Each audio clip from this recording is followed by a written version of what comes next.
Comment font les arbres pour communiquer ?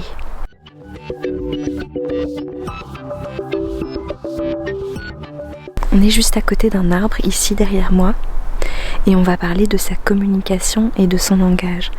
Pas seulement des arbres, merci le canard, pas seulement des arbres, mais aussi des plantes. On va parler de tout ce monde. Première sorte de langage.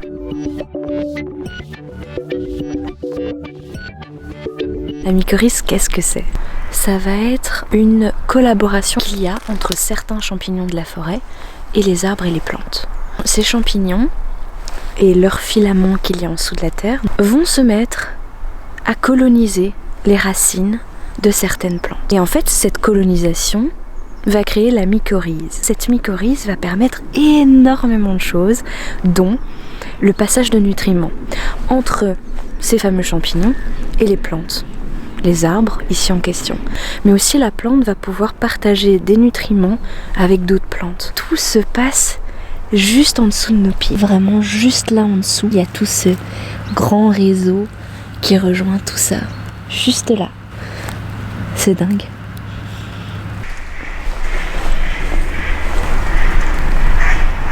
Je vais essayer de passer autre part parce que là je crois que je fais plus peur au canard qu'autre chose. C'est qu'on va traverser ça et qu'on va aller se mettre un petit peu plus loin.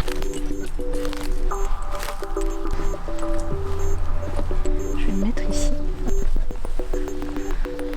Avec ce système de champignons et de mycorhizes, etc., il y a vraiment un échange de nutriments qui va se faire, mais pas que. Et aussi pour s'aider et pour s'envoyer des informations. Les plantes vont en fait communiquer des dangers généralement. Par exemple, un arbre qui se fait attaquer par un parasite va prévenir ses congénères par ce réseau en envoyant des informations.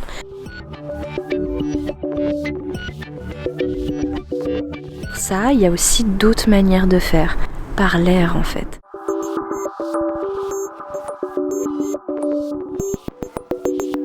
C'est encore plus impressionnant. Je ne sais pas si vous connaissez cette histoire. Je me lève pour ça. Attention, c'est l'histoire de la savane africaine dans les années 80. Je n'ai pas d'image à la pluie, malheureusement, désolée.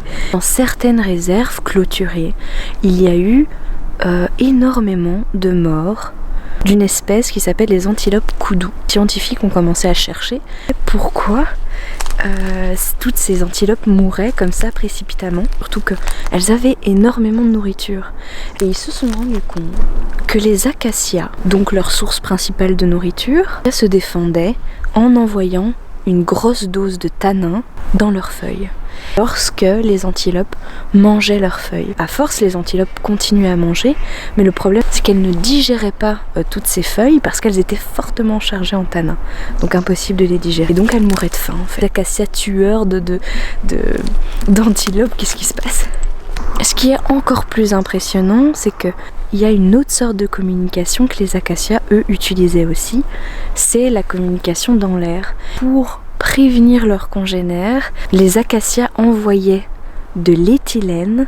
Ce qu'on appelle l'éthylène, c'est en fait un gaz incolore pour en fait prévenir les autres acacias qu'un danger était là, pour que eux puissent aussi envoyer du tanin dans leurs feuilles pour que ça devienne impossible aux antilopes de manger ça en fait.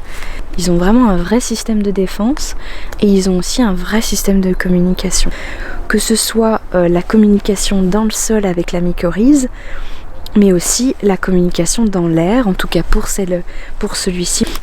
On va pouvoir, à mon avis, retrouver beaucoup d'autres choses. C'est quand même hyper impressionnant d'avoir, quand on imagine vraiment tout ce réseau en dessous de nos pieds. Il y a plein de choses qu'on ne voit pas encore, mais qui sont là et qui, je pense, pourraient beaucoup nous apprendre. La nature a énormément de choses à nous apprendre et je pense que là, elle nous apprend quelque chose justement.